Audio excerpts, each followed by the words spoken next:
ಹವಾನಿಯಂತ್ರಣ ಕೊಠಡಿಯಲ್ಲಿ ವಾಸವಾಗಿರೋರು ಅಂತ. ನಮ್ಮ ಹಿಂದೆ ಅರಸರು ಕೂಡ ಅರಮನೆಯಲ್ಲೇ ವಾಸವಾಗ್ತಾ ಇದ್ರು. ಅರಮನೆಯೊಂದಿಗೇನೆ ಒಳ್ಳೆ ಕೆಲಸವನ್ನು ಮಾಡಿದ್ರು. ಮಾದರಿ ಮೈಸೂರನ್ನು ಸೃಷ್ಟಿಸಿದರು. ಒಂದು ಒಳ್ಳೆ ಹೆಸರು ತಂದರು ನಮ್ಮ ಮೈಸೂರು ಸಂಸ್ಥಾನಕ್ಕೆ. ಕಾರಣ ಪ್ರತಿಯೊಂದು ಮನೆಗೂ ಕೂಡ ಅವರು ತಂದೆಯಾಗಿ ಕೆಲಸವನ್ನು ಮಾಡಿದ್ರು. ಅದೇ ರೀತಿ ಇವತ್ತಿನ ಪ್ರಜಾಪ್ರಭುತ್ವದ ವ್ಯವಸ್ಥೆಯಲ್ಲಿ ನಿಮ್ಮೆಲ್ಲರ ಮನೆ ಮಗ ಆಗಿ ಕೆಲಸ ಮಾಡುವಂಥದ್ದು ನನ್ನ ಸೌಭಾಗ್ಯ ಆಗುತ್ತೆ ಅಂತ ನಿಮ್ಮೆಲ್ಲರ ಮುಂದೆ ಹೇಳ್ತಾ,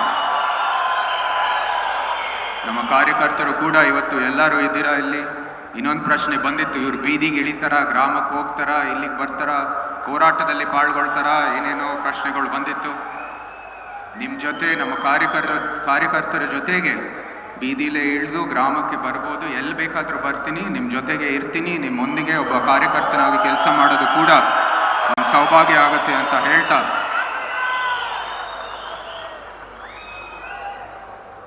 ನಾನು ಹೇಳಿದ್ದೀನಿ ಹಲವಾರು ಸತಿ ಹೇಳಿದ್ದೀನಿ, ನಿಮ್ಮೊಂದಿಗೆ ಮತ್ತೊಮ್ಮೆ ಹೇಳ್ತೀನಿ.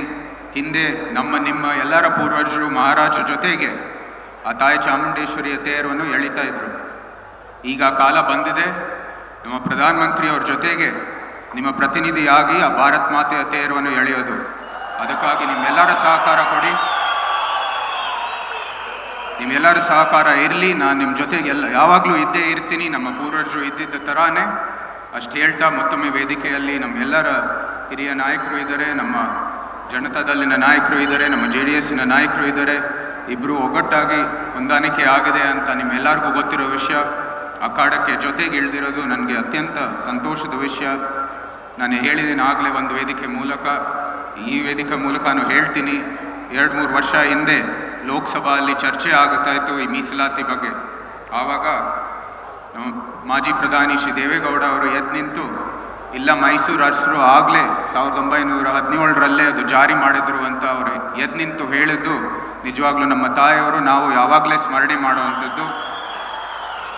ಭಾರತೀಯ ಜನತಾ ಪಾರ್ಟಿ ಹಾಗೂ JDS 2 ಪಕ್ಷ ಯಾವಾಗಲೂ ನಮ್ಮ ಕನ್ನಡಿಗರ ಪಾರಂಪರೆಯನ್ನು ಸ್ಮರಣೆ ಮಾಡ್ತಾ ಮುಂದುವರಿಯುವಂಥದ್ದು ಪಕ್ಷಗಳು. ಈ ನಿಟ್ಟಿನಲ್ಲಿ ಜೊತೆ ಕೆಲಸ ಮಾಡೋದು ಅತ್ಯಂತ ಸಂತೋಷದ ವಿಷಯ. ನಾವೆಲ್ಲರೂ ಜೊತೆಗೆ ಹೋಗೋಣ, ಶ್ರೇಷ್ಠ ಭಾರತ ನಿರ್ಮಾಣಕ್ಕಾಗಿ ಕೈ ಜೋಡಿಸೋಣ, ಮುಂದುವರಿಯೋಣ ಅಂತ ಹೇಳ್ತಾ, ಸಕಾರಾತ್ಮಕವಾಗಿ ಮುಂದುವರಿಯೋಣ. ಟೀಕೆಗಳು ಬರ್ತಾ ಇರ್ತವೆ, ಅದೆಲ್ಲಕ್ಕೂ ಉತ್ತರ ಕೊಡುವಂಥದ್ದು ಅವಶ್ಯಕತೆ ಇಲ್ಲ. ನಮ್ಮ ಕೆಲಸನೇ ಕೂಡ ಅದಕ್ಕೆ ಉತ್ತರಕ್ಕಾಗುತ್ತೆ ಅಂತ ನಿಮ್ಮ ಮುಂದೆ ಹೇಳ್ತಾ, ಮತ್ತೊಮ್ಮೆ ನಿಮ್ಮೆಲ್ಲರಿಗೂ ನಾನು ಕೃತಜ್ಞತೆಗಳು ಸಲ್ಲಿಸುತ್ತಾ, ತಾಯಿ ಚಾಮುಂಡೇಶ್ವರಿ ಕಾವೇರಮ್ಮ ನಿಮ್ಮೆಲ್ಲರಿಗೂ ಒಳ್ಳೆಯ ಆರೋಗ್ಯ ಅಭಿವೃದ್ಧಿ ದಯಪಾಲಿಸಲಿ ಎಂದು ಪ್ರಾರ್ಥನೆ ಮಾಡ್ತಾ, ಜೈ ಹಿಂದ್, ಜೈ ಕರ್ನಾಟಕ.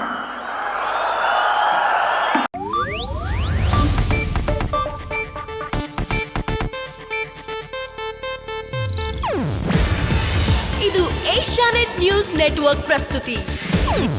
ನೀವು ನೋಡ್ತಿದ್ದೀರಾ ಏಷ್ಯಾನೆಟ್ ಸುವರ್ಣ ನ್ಯೂಸ್.